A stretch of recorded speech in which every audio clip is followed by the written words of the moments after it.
देखते हैं आगे। अच्छा जी, तो आपको मैं बता रहा था कि आपने ये देखना है कि कंट्री ने क्या किया, उसने क्लोथिंग में स्पेशलाइजेशन कर ली। वो पहुंच गया, जो मैंने रेड सर्कल लगाया हुआ है नीचे, ठीक है जी, वो यहाँ पहुंच गया। 50 क्लोथिंग यूनिट्स बना रहा है और फूड कितने बना रहा है, 0। ठीक है। अच्छा, अब वो क्या कर रहा है, मैंने आपको एक्सचेंज रेट दिया क्या, वो 20 क्लोथ के बदले में आपसे लेगा दूसरे कंट्री से 30 units, million units of food, ऐसे कह लो चलो। तो अब वो क्या करेगा, जब वो आपको 10 मिलियन यूनिट्स ऑफ क्लोथिंग देगा, तो कहाँ चला जाएगा वो, जरा ये देखो। वो जाएगा कहाँ, ये ना यूं ट्रेवल कर रहा है, देखो ये रेड लाइन को देखो। अच्छा, पहले रेड लाइन देखो ड्रॉ कैसे किया। 50 से ज्यादा तो उसे क्लोथिंग यूनिट मिलने नहीं है, क्योंकि उसने स्पेशलाइजेशन की उसी में ही। वो किसी से बाय थोड़ी करेगा, वो सारे उसने खुद बनाए हैं। अच्छा, अब ये बताओ, ये जो रेशो मैंने लिखी है 10 और 30 की, ठीक है, मैं इसको चलो और थोड़ा सिंप्लीफाई कर देता हूँ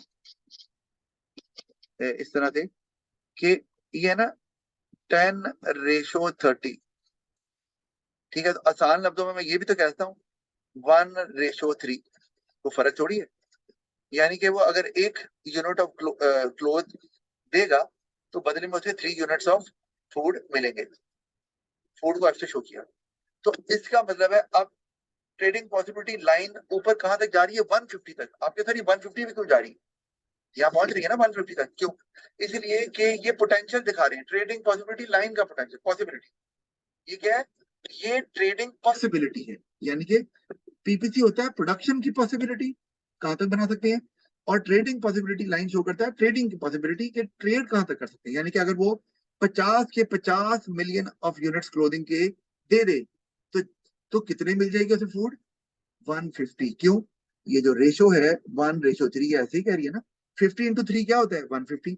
तो ये पॉसिबिलिटी दिखाई, करना थोड़ी है उसने, ये करना नहीं है, लेकिन पॉसिबिलिटी दिखाई है।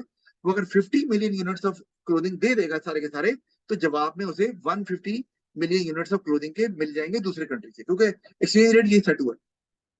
तो हमने ट्रेडिंग पॉवर्टी लाइन बना दी, ड्रॉ कर दी 150 की, ये है। और वो आपको नजर आ रहा है पीपीसी से ऊपर है, ये फायदा हो रहा है ट्रेड का। अच्छा, हमने क्या किया, तो हमने सिंपल ही रखी क्या, कि वो क्या करेगा, 10:30, यानी कि 10 units, million of units clothing के देगा और 30 यूनिट्स ले लेगा। तो अब आप गौर करो, आप मूव कैसे कर रहे हैं, कि आप यहाँ खड़े थे ना, यहाँ से क्या मूव कर रहे हैं, ये देखो आप कहाँ जा रहे हैं, इस पॉइंट जहां बी लिखा है, मूव करते करते ऊपर की तरफ। अच्छा, अब यहाँ जाने से क्या हुआ, आप गौर करो, आप ऊपर भी जा रहे हैं और लेफ्ट साइड पे भी जा रहे हैं, ऐसे ही है ना, कर्व भी ऐसा है। लेफ्ट साइड पे जाने का मतलब है कि आप लूज कर रहे हैं क्लोथिंग। फिफ्थ, अब आप गौर करो, जब आप पॉइंट बी पे आ गए, क्लोथिंग कितनी हो गई पॉइंट बी पे, ये पॉइंट बी है, कितनी हो गई क्लोथिंग, 40 40। 40। इसका मतलब है आपने 10 units, million units of clothing के दे दिए, एक्सपोर्ट हो गए। अच्छा, और आप ऊपर भी तो गए। अच्छा, तो पहले आप बिल्कुल 0 पे खड़े थे, अब आप जरा पढ़ो, वाई एक्सिस पे फूड कितना आ रहा है बी पे, 30 है। 30। ये यहाँ से ये देखो, ठीक है।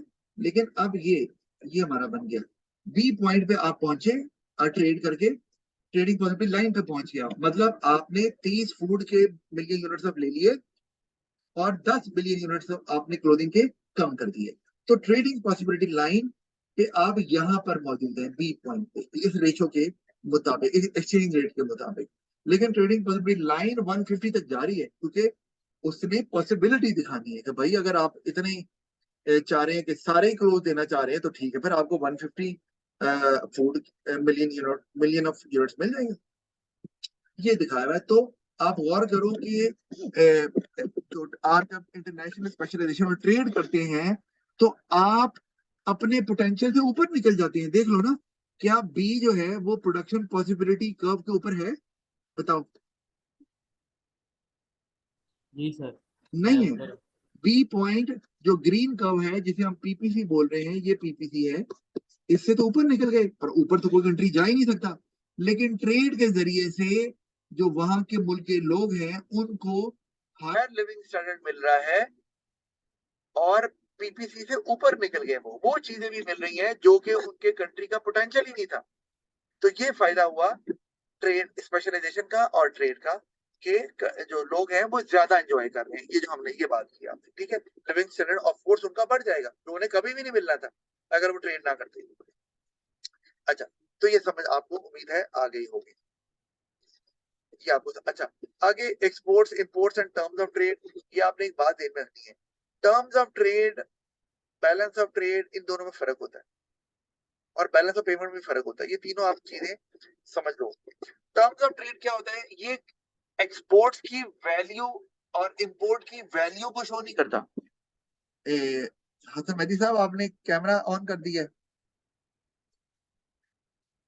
अच्छा जी, तो याद रखना टर्म्स ऑफ ट्रेड जो है ये सिर्फ क्या शो करता है, average price of exports and average price of imports. ये जो इंडेक्स का वर्ड आपको नजर आ रहा है ना, ये एवरेज को शो कर रहा है, ठीक है। Average price of exports and average price of imports, total value को शो नहीं कर रहा, ये बात ध्यान में रखनी। टोटल वैल्यू को क्या शो करता है, टोटल वैल्यू को शो करता है balance of trade, balance of payment, पर वो बाद में बात करते हैं। ये है टर्म्स ऑफ ट्रेड इंडेक्स, ठीक है। अगर टर्म्स ऑफ ट्रेड इंडेक्स 100 से कम आ रहा है, ये मैं आपको दिखा देता हूं, समझ जाएं इसको। इसको हम कहते हैं टीओटी, टर्म्स ऑफ ट्रेड, ठीक है। अगर ये आपका आ रहा है average price of exports over average price of imports into 100, अगर टीओटी, याद रखिए, अगर टीओटी जो है, एक मिनट यहां नहीं करना, यहां करता हूं, अगर टीओटी जो है वो लेस देन 100 है, इसका मतलब है कि ये अनफेवरेबल कहलाता है, अनफेवरेबल। आपके सर क्यों? क्योंकि इसका मतलब है कि एक्सपोर्ट की प्राइसेस इंपोर्ट की प्राइसेस से कम है। यानी कि मैं कहता हूं एक्सपोर्ट की प्राइसेस है 80, इंपोर्ट की प्राइसेस है 120, एवरेज प्राइस ना, इनटू 100। तो क्या आंसर आ रहा है आपका?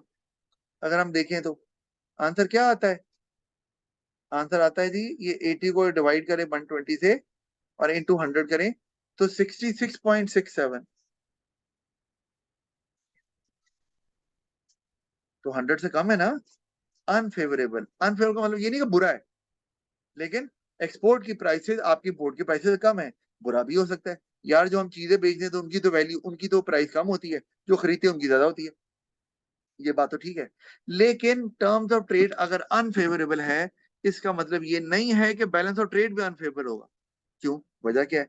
वजह यह है कि हो सकता है आपकी चीजों की कीमतें तो कम है, लेकिन आप बहुत ज्यादा चीजें एक्सपोर्ट करते हैं, और आपकी इंपोर्ट्स की कीमत तो ज्यादा है, लेकिन आप बहुत कम चीजें इंपोर्ट करते हैं। तो टर्म्स ऑफ ट्रेड तो अनफेवरेबल होगा, लेकिन बैलेंस ऑफ ट्रेड पॉजिटिव हो जाएगा, क्योंकि वो वैल्यू रिकॉर्ड करता है। तो in terms of value export की वैल्यू ज्यादा आ रही होगी, इंपोर्ट की कम आ रही होगी। लेकिन जब प्राइस देखते हैं तो इंपोर्ट की प्राइस ज्यादा है एक्सपोर्ट से। अच्छा, इसी तरह टर्म्स ऑफ ट्रेड जो है वो ग्रेटर देन 100 भी हो सकता है, और अगर ऐसे हो जाए तो हम इसको क्या बोलते हैं, फेवरेबल। और ये कब होगा? जब एक्सपोर्ट की प्राइसेस इंपोर्ट की प्राइसेस से ज्यादा हो जाएंगी। जैसे मैं कहता हूं 120 ओवर 100 इंटू 100, मतलब एक्सपोर्ट की प्राइसेस 120 है, इंपोर्ट की 100 है। आंसर क्या आया? 120%। तो ज्यादा हो गया ना, ये हो गया फेवरेबल, ठीक है। लेकिन इससे ये नहीं कहना कि बैलेंस ऑफ ट्रेड भी फेवरेबल है, वो डिपेंड करता है और भाई कितनी चीजें एक्सपोर्ट करते हैं, इंपोर्ट कितनी चीजें करते हैं, तब पता चलेगा कि बैलेंस ऑफ ट्रेड और बैलेंस ऑफ पेमेंट वो फेवरेबल होंगे कि नहीं होंगे, क्योंकि यहाँ तो सिर्फ प्राइस हम देख रहे हैं। तो ये आपने इसको भी समझना है, ये मैंने आपको बता दिया टर्म्स ऑफ ट्रेड के बारे में, ठीक है जी। वो वहां पर भी, मेरे बस ईद के चौथे दिन है, मैंने ईद मनाने जाना है, आप बंद कर दें क्लास। ओहो अभी करते हैं खत्म, ईद का मनाने जाना है, ईद खत्म हो गई भी है। अच्छा, आगे अब सर मेरी आपको, 25 दिसंबर को आती है। अच्छा ओके, चेंजेस ऑफ, जो causes of changes in terms of trade. अच्छा, टर्म्स ऑफ ट्रेड में चेंज क्यों आता है? मतलब कभी वो फेवरेबल हो जाता है, कभी अनफेवरेबल, क्या मतलब? यानी कि एक्सपोर्ट की प्राइसेस जो है ना वो बढ़ रही हैं या कम हो रही हैं, इंपोर्ट की प्राइसेस भी बढ़ रही हैं या कम हो रही हैं, तो तभी चेंज आएगा ना टर्म्स ऑफ ट्रेड में, जारी बात है। टर्म्स ऑफ ट्रेड सिर्फ तब चेंज होगा जब इंपोर्ट और एक्सपोर्ट की प्राइसेस में तब्दीली आ रही है। यानी कि अगर मैं ये कहता हूं एक्सपोर्ट की प्राइसेस कम हो रही हैं, तो बताओ क्या होगा? टर्म्स ऑफ ट्रेड फेवरेबल की तरफ जा रहा होगा या अनफेवरेबल की तरफ? अगर एक्सपोर्ट की प्राइसेस कम हो रही हैं, बताओ। Sir unfavourable. अनफेवरेबल, क्योंकि वो 100 से कम होना शुरू हो जाएगा। इसी तरह अगर एक्सपोर्ट की प्राइसेस बढ़ रही हैं इंपोर्ट की प्राइसेस के मुकाबले में, तो फिर फेवरेबल हो जाएगा। इसी तरह अगर इंपोर्ट की प्राइसेस गिर रही हैं, इंपोर्ट की प्राइसेस गिर रही हैं, तो फेवरेबल की तरफ जाएगा। और अगर इंपोर्ट की प्राइसेस बढ़ रही हैं, तो अनफेवरेबल की तरफ जाएगा, क्योंकि आंसर आपका 100 से कम होना शुरू हो जाएगा। ठीक है। अच्छा, वैसा क्यों होता है? अब उसकी वजह देख लो। वजह है डिमांड। अगर आपके एक्सपोर्ट्स की डिमांड ज्यादा है, तो आपकी एक्सपोर्ट की प्राइसेस भी तो बढ़ना शुरू हो जाएगी ना भाई, और आपका टर्म्स ऑफ ट्रेड फेवरेबल होना शुरू हो जाएगा। अगर आपकी जो एक्सपोर्ट्स हैं उनकी डिमांड कम हो गई, तो कीमतें भी गिर जाएगी, टर्म्स ऑफ ट्रेड अनफेवरेबल की तरफ चला जाएगा। इसी तरह इंपोर्ट्स को ले लो। आप इंपोर्ट्स, जैसे हम कहते हैं कि अभी सऊदी अरब का तेल पे रिलायंस कम होती जा रही है आगे। क्यों? क्योंकि लोग जो है वो ऑल्टरनेटिव उन्होंने सोर्स ढूंढ लिए हुए हैं। वो कहते हैं फॉसिल फ्यूल इस्तेमाल ही नहीं करने। देखो इलेक्ट्रिक गाड़ी शुरू हो गई है ना, तो इसका मतलब है कि फिर ऑयल की तो एक्सपोर्ट्स की सऊदी अरब की तो एक्सपोर्ट्स की डिमांड कम हो जाएगी। तो सऊदी अरब तो उनकी कीमतें भी कम हो जाएंगी, ऑफ कोर्स ज्यादा कम हो जाएगी। अच्छा, और इसी तरह अगर इंपोर्ट की डिमांड ज्यादा हो जाए, तो उसकी प्राइसेस भी बढ़ जाएंगी, और टर्म्स ऑफ ट्रेड अनफेवरेबल हो जाएगा। तो ये आपने बार खुद ही पढ़ लेना है। आसान है, कोई प्रॉब्लम नहीं है। कोई प्रॉब्लम हो तो पूछ सकते हैं आप मेरे से कि क्या है। अच्छा, इम्पैक्ट क्या है changes in terms of trade का? अच्छा, इम्पैक्ट जो है वो डिपेंड करता है। क्यों? वो डिपेंड करता है कि भाई आपकी प्राइसेस एक्सपोर्ट की ज्यादा हो या कम हो इंपोर्ट से। भाई इंपोर्ट कर कितनी रहे हो, एक्सपोर्ट कर कितनी रहे हो, तो वैल्यू के हिसाब से इंपैक्ट आएगा आगे जाके। ठीक है। अच्छा, एक बात, अगर हम कहते हैं कि एक्सपोर्ट की प्राइसेस बढ़ रही हैं क्योंकि उसकी डिमांड बढ़ रही है, इमेजिन करो, तो ये तो अच्छी बात है, ये अच्छा इंपैक्ट डालेगी। ठीक है।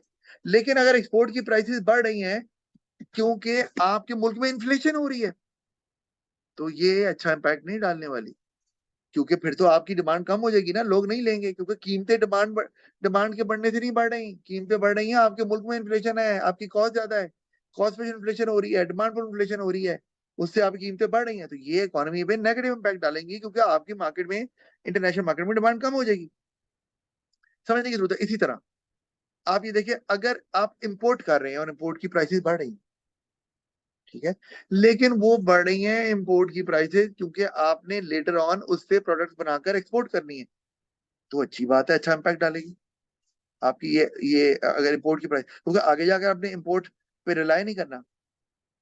लेकिन अगर आप इंपोर्ट की प्राइसेस बढ़ रही हैं क्योंकि आप डिमांड कर रहे हैं और वो आपके लोकल प्रोडक्ट्स को सब्स्टिट्यूट कर रही हैं, तो फिर आपके लिए नुकसानदेह हो जाएगा। तो ये पर्पस पे डिपेंड करता है कि किस वजह से कीमतें बढ़ रही हैं या कम हो रही हैं। अगर मैं देखूं यहाँ पर कि हमेशा याद रखना है कि टर्म्स ऑफ ट्रेड हमेशा फेवरेबल फायदेमंद नहीं होता। जैसे मैंने बताया, ये क्या लिखा है यहाँ, आप पढ़ सकते हैं ना खुद से। डिपेंड करता है, एक्सपोर्ट की प्राइसेस बढ़ रही हैं, टर्म्स ऑफ ट्रेड फेवरेबल हो रहा है, और भाई किस वजह से हो रहा है, पहले ये देखो। तो ये आपको मैंने बता दिया। अच्छा, इसी तरह ये कुछ लिमिटेशन है जिसपे हम बात जल्दी से कर लें, और मैं आगे जो है ना वो आपको आगे हम देख लेंगे। ये खत्म हो गया ना ये टॉपिक, बस ठीक है। ये एक चीज है जो बताने वाली है, वो क्या, किधर चले गए हम, ये कि ये जो हम पढ़ी हमने theory of absolute and comparative advantage पढ़ा है ना, कि इंटरनेशनल ट्रेड किस बेसिस पे होती है, एब्सोल्यूट एडवांटेज के बेस पे, कंपैरेटिव एडवांटेज के बेस पे हमने पढ़ लिया। ठीक है। अच्छा, तो लेकिन उसमें लिमिटेशन क्या है इसकी, जरा गौर करो। एक, some governments may want to avoid over specialization. अब आप जब स्पेशलाइजेशन करते हैं तो सम टाइम ओवर स्पेशलाइजेशन हो जाती है। वो क्या होती है, एक ही कंट्री एक ही प्रोडक्ट पे रिलाई करना, जैसे हम कर रहे थे कि एक कंट्री सारे रिसोर्सेज एक ही चीज पे लगा देगा। ठीक है, इसे बोलते हैं ओवर स्पेशलाइजेशन। नुकसान क्या है? नुकसान ये है भाई कि अगर उस चीज की डिमांड कम हो गई, जैसे सऊदी अरब तेल पे रिलाई करता है, और वर्ल्ड ओवर तेल की डिमांड कम हो गई, तो फिर करेंगे क्या, वो इकोनॉमी तो कोलैप्स कर जाएगी। तो कई कंट्रीज ओवर स्पेशलाइजेशन नहीं चाहते, तो वो ये ट्रेड की, इंटरनेशनल ट्रेड की ये लिमिटेशन एक आ रही है। दूसरी बात, ट्रांसपोर्ट कॉस्ट तो इंक्लूड ही नहीं की गई। आप अपॉर्चुनिटी कॉस्ट देख रहे हैं, कौन सा मुल्क कितनी अच्छी बना रहा है, कंपैरेटिव एडवांटेज में देखते हैं ना, तो हाई ट्रांसपोर्ट कॉस्ट तो देख लो पहले, कि वो वहां जाते जाते, वहां पहुंचते पहुंचते महंगी हो जाती है। किस वजह से? सिर्फ ट्रांसपोर्टेशन की कॉस्ट को मिलाकर उसको कंसिडर नहीं किया जा रहा। यानी कि एक कंट्री को कंपैरेटिव एडवांटेज है, ठीक है, वो कहता है मैं वो बनाता हूँ, ओके, आपने कहा इससे लेंगे, इसकी अपॉर्चुनिटी कॉस्ट कम है, मान लिया। लेकिन जब वो आपके मुल्क में भेजता है तो आपको वो कंपैरेटिव एडवांटेज का फायदा ही नहीं होता, क्योंकि जो आपकी ट्रांसपोर्ट कॉस्ट है वो उसको ऑफसेट कर देती है। ऑफसेट मतलब वो एडवांटेज को खत्म कर देती है। ट्रांसपोर्ट कॉस्ट मिलकर उतनी ही महंगी हो जाती है, बल्कि ज्यादा महंगी हो जाती है, आपको फायदा नहीं होता। अच्छा, तो ये एक नुकसान। अच्छा, फिर the exchange rate may not lie between the opportunity cost ratio, ये भी एक नुकसान है कि भाई आपने कंपैरेटिव एडवांटेज तो है, लेकिन कोई एक्सचेंज रेट सेट ही नहीं हो रहा जो दोनों कंट्रीज की अपॉर्चुनिटी कॉस्ट के बीच में फॉल करे, तो फिर क्या करोगे? मतलब ये, जैसे तला आपने कहा था कि सर वो एक कंट्री को ज्यादा फायदा हो रहा है, अभी आपने कहा बिल्कुल। तो अगर ऐसे हो रहा है तो कंट्री कह सकता है भाई आपको ज्यादा फायदा हो रहा है, या अगर उसकी अपॉर्चुनिटी कॉस्ट की रेशियो में फॉल नहीं कर रहा, कंपैरेटिव एडवांटेज हो रहा है कंट्री को, दूसरे को दूसरे में हो रहा है, लेकिन जो वो एक्सचेंज रेट सेट कर रहे हैं वो दोनों को कबूल नहीं है, क्योंकि उनकी अपॉर्चुनिटी कॉस्ट किसी एक कंट्री की अपॉर्चुनिटी कॉस्ट रेशियो के बीच में फॉल नहीं कर रहा। अभी एग्जांपल पे तो फॉल कर रहा था, नहीं कर रहा, तो वो नहीं करेगा ट्रेड, तो फिर कंपैरेटिव एडवांटेज के बेस में तो कभी ट्रेड होगी ही नहीं। अच्छा, फिर अदर गवर्नमेंट्स में इम्पोज ट्रेड रिस्ट्रिक्शन, ये भी है। अगर किसी कंट्री ने ट्रेड रिस्ट्रिक्शन लगाई हुई है तो फिर तो वही वो टैक्सेस लग, टैरिफ लग के महंगी हो जाएगी। अभी आप प्राइडो मंगवा लो बाहर से तो कितनी महंगी होके आती है ना, वो टैरिफ ही बहुत लगे हुए हैं। तो फिर आपको ट्रेड का कोई फायदा नहीं है, बेनिफिट आपको होने नहीं वाला, क्योंकि टैक्सेस लग गए, आवाम को फायदा नहीं हो रहा। तो ये आपने, अब ये मैंने बता दिए पॉइंट्स, आप इनको पढ़ सकते हैं खुद से, कोई प्रॉब्लम हो तो मुझे पूछ लीजिएगा, कल हम अगले टॉपिक पे चले जाएंगे। खुदा हाफिज।